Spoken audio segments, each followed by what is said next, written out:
Good evening, Deborah here.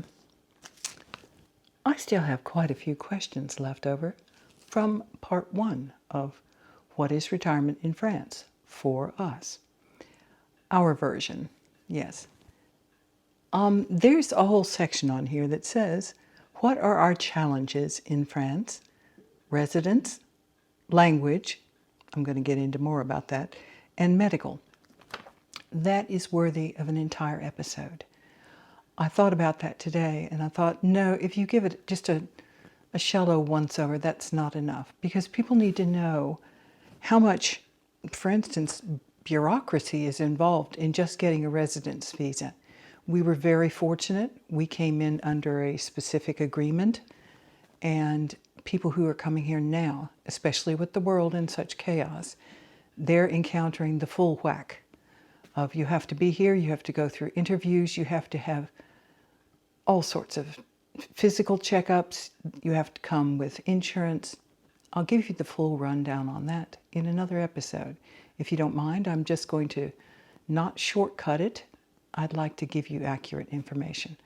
And then what I'll do is when I put that information on there, I will also give you links to real sites with genuine information, especially sites from the French government.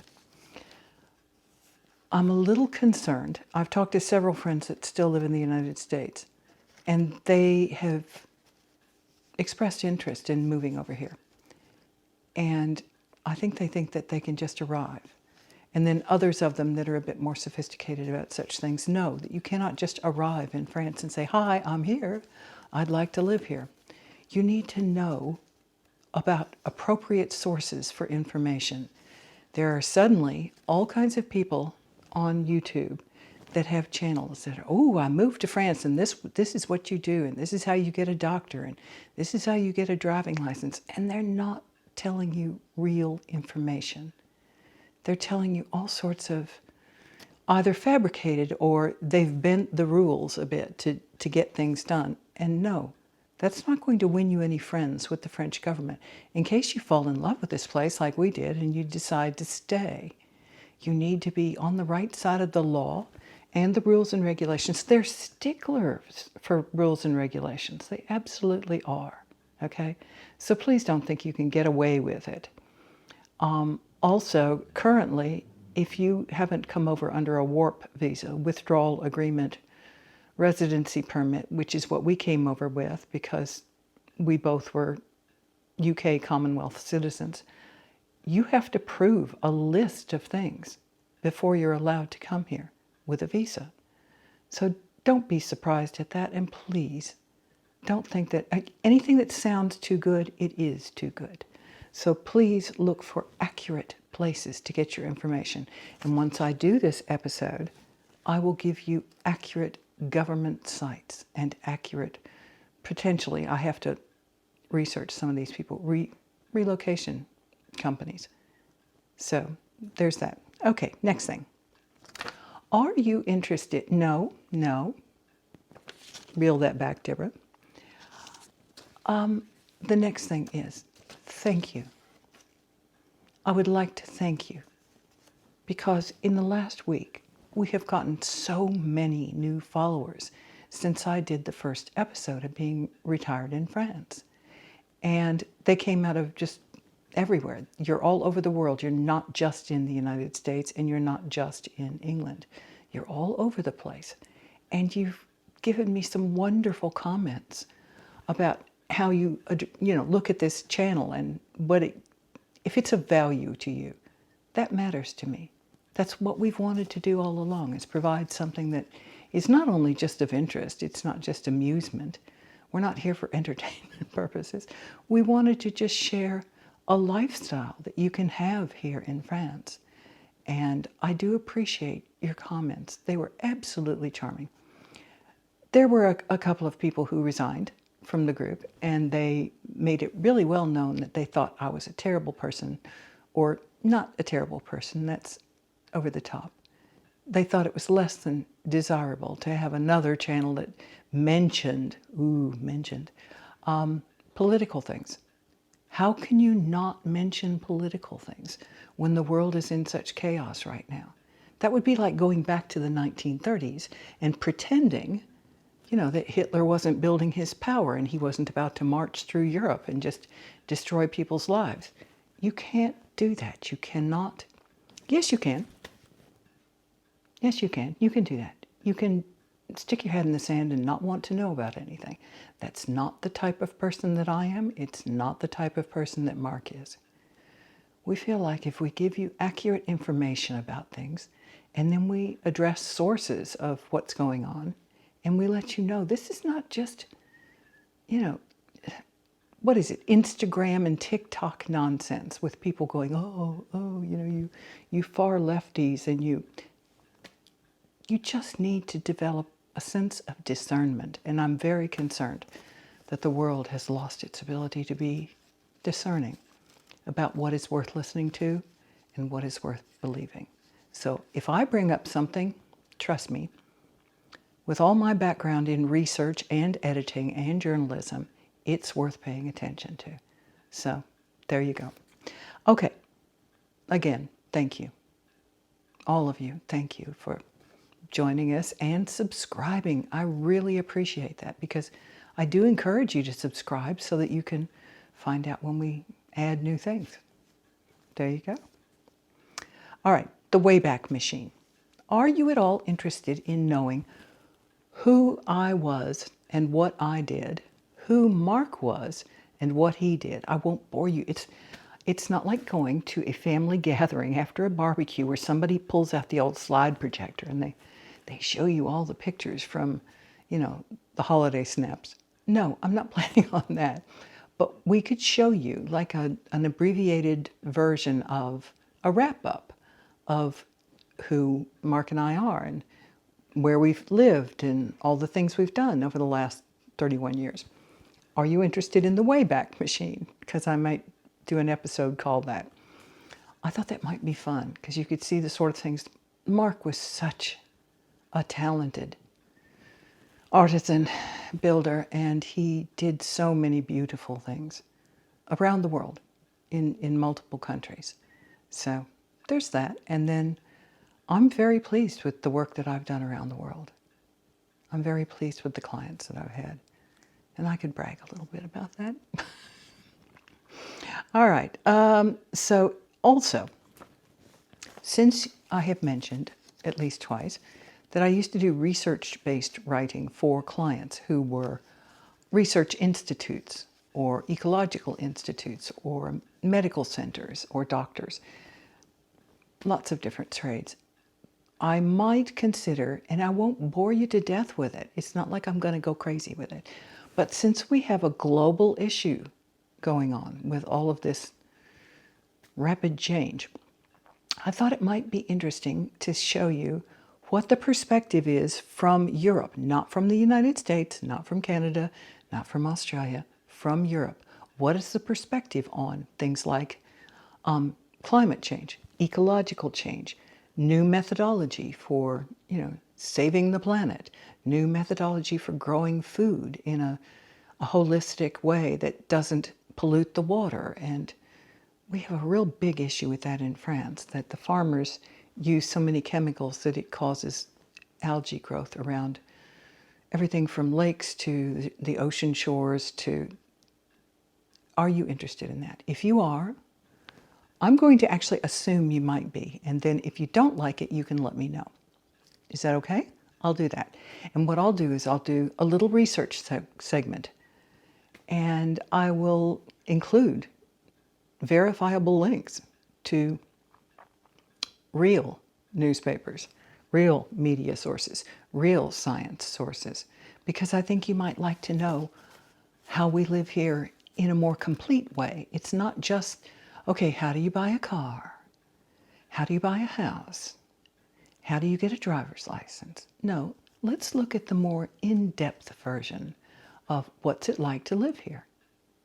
And then we could also look at things like, if you're interested in art and architecture and culture, we could show you places like that, and we could send you, again, in the show notes at the bottom, links so that you can do your own investigation afterwards. I can give you a bit of a summary, but then you can learn your own information, and you know if it's something you're even interested in going to visit, following up on, pursuing. When I mentioned that we might think about selling this beautiful house that I love so much, one of my friends in California wrote to me and she said, oh, I'd be interested in seeing that if you're going out house hunting. We would love to see that on video. Good. Okay, good. Because one of the things we'd like to find is a town that's a bit livelier and has more going on. And there's someone, and I have to find out who it is. I need to write in a general way to one of the women's groups that I follow here in Brittany. And she gets people to volunteer to read aloud to children in the schools because they want to hear what English sounds from English-speaking people. I went to a doctor one time about a year and a half ago, and she was down, where was she? Down near Lorient. And in the search site for booking a doctor, you can look and you can specify that you want a doctor that speaks English. And it said that she spoke English. And so I went in there and I started talking to her and she said, oh, no, no, no, madame, pas d'anglais. And I went, you don't speak English? And she went, no. And I said, it says that you speak English in Doctolib. And she said, no, we learn in school, but teachers are very bad here. Okay. So that's one thing that I could do to volunteer, to give back to French society. Possibly if I can find this woman's name and find out if any of these schools are close to the places where we're going to go and look for a potential new house. I would love that. I would love that. And I will go in and I would look at these little darling faces and say, oh, désolé. Ma français est très mal, très petit. And let them know, that I don't speak French well, but I would be very happy to read them a story, a book that's written in English, and read it aloud to them in English. So I think that sounds like fun. I'm hoping that comes to pass. Okay, so that's the last thing I wanted to address for today was social commentary and articles, and including a reference to how we live here and how we react to the world. And what sort of technology do we have that you don't necessarily have in your country? Or maybe we're just a little ahead. I know we're behind on a lot of things, including governments learning how to keep websites online when you click on them and they go, oh, désolé, we're out of action for a while. And then, it's a drama. There's lots of things to discuss. And that includes government websites. So, all right. Now, coming up, I'm going to show you a titsy little clip. It's spring in the back garden, and all the daffodils are blooming. And it's wonderful because those are, when you saw the episode a few episodes back of Mark going, like, subscribe, and he was holding this huge earthworm in his hand like that. Okay, that was an episode where Mark planted all the bulbs back in November. And now the bulbs are coming up. We had to divide everything. Everything was just too dense. The clumps of daffodils and tulips were too dense. So we divided everything and kept them in paper bags in a nice, cool, dry place. And then he replanted them, and now they're all coming back up. And they're really beautiful. That's some of the happiest thing. You look at the spring and it gives you a little bit of hope, even though I have to climb those stinky concrete stairs that he fell on. It's a beautiful back garden, and I love going out there. So Mark went out this morning and taped a little segment, just a few seconds. I don't even think it's a full minute, of daffodils in the garden. So then after that, you're going to see me discussing something funny with Mark. And then we may just wrap it up there. We're going to, at one point, have an episode where we talk about fitness. Fitness is a whole thing. We need to all stay healthy and move and keep moving our bodies. And in my case, because I can't walk the way I used to, I use my recumbent bike. Mark uses his normal bike and he goes cycling and he goes bikepacking. Tomorrow night's one of his bikepacking nights. And then he did, until he injured his hand, he did do wall climbing. So he also occasionally lifts weights out. We have a weight bench and, exercise machines and all that stuff in the back. You have to think about those things. You have to think about those things. So if you're thinking about coming here on holiday, you'll need to look for a gym where you can get a temporary membership and you can go. Or you'll have to look for a warm water pool. Oh boy, that's a little adventure sometimes trying to find. We haven't found a warm water pool anywhere near where we live. We'd have to drive for an hour to get there, and trust me, that's not not on my dance card right now, is driving an hour just to go swimming. So we have so many things to talk about over the coming months and years, because you need to know what it's really like to live here, not just what some tourist-minded website tells you, or somebody who's just moved here and gained, 4,000 followers in their first few weeks, because they're telling, I'm sorry, please don't take this the wrong way, they're telling gullible people who just want to run away from the Trump government, ooh, this is the easiest, fastest thing, all you have to do is do this and you can move to France. No, I'm sorry. It's months in the making to come over here. You can't just arrive. So we will have an entire episode on the challenges in France of residence, language, and medical and specialists. That's going to actually probably be a longer one than usual. It might be as long as that last one that we did about retiring in France. And there's overlaps. There's absolutely overlaps, because you have to account for finding people who can speak to you in English. And that can be a drama if you're looking for a doctor or a specialist or even a dentist. We had to be on a waiting list for a dentist. I'll get into that in the next episode. All right, I'll leave that here for now. Thank you again so much for so many of you joining us. I loved seeing the numbers of our subscribers go up so much in a mere 3.5 days. That's terrific.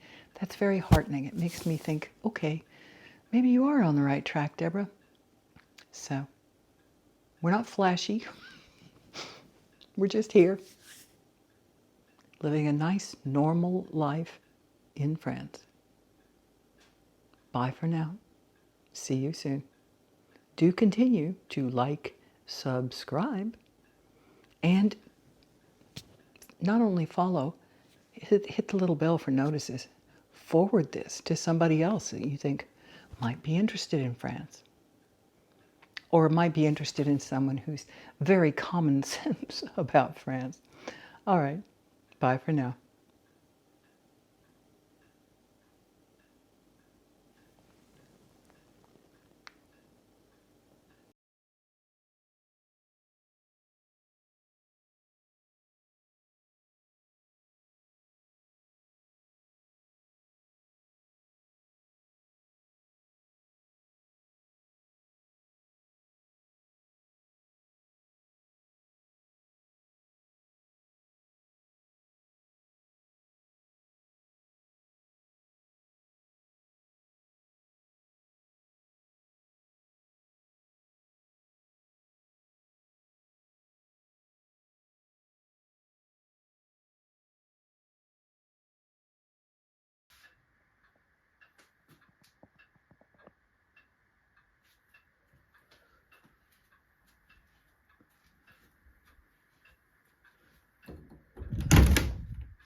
Yes. So I heard all kinds of clanking noise out here. Yes. What were you doing? I'm just setting up the lathe. What are you going to do? Make a piece of square wood round. Okay, and what is the round wood going to turn into? Potentially a mast. A mast? Uh-huh. For what? Pond yacht. Where are you going to take a pond yacht? There's an etang up the road. Ah, that's true. Or I can just put it in the window. Okay. A lake. A pond? Yeah, it is a pond, I guess, in English. Yeah. Okay. Just wondered. Uh-huh. Was it a little noisy? Yep. I was curious. It's almost 7 Aussie dinner. Yeah. Yep. Okay. I finished riding on my recumbent bike. My legs are wobbly. That's why I'm shaking a little bit. Okay. Say goodbye to everybody. Goodbye, everybody. That was Mark. And this is Deborah, who has crazy hair and is not going to turn this around. No, seriously. Yeah, no, my hair looks terrific too. I look like I plugged my finger into a socket. Bye for now.